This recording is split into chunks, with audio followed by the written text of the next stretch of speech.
सगळ्यांचा आधार बनून थकलास ना,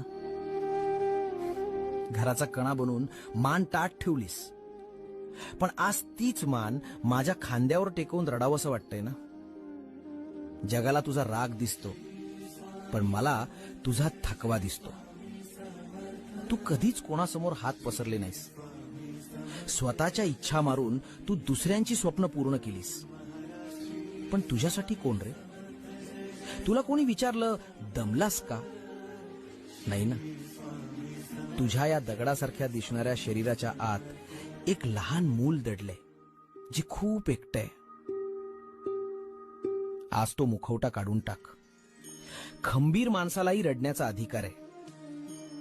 जगाचा भार वाहणारा तू असलास तरी तुझा भार वाहणारा मी आहे. शांत हो, भिवू नकोस.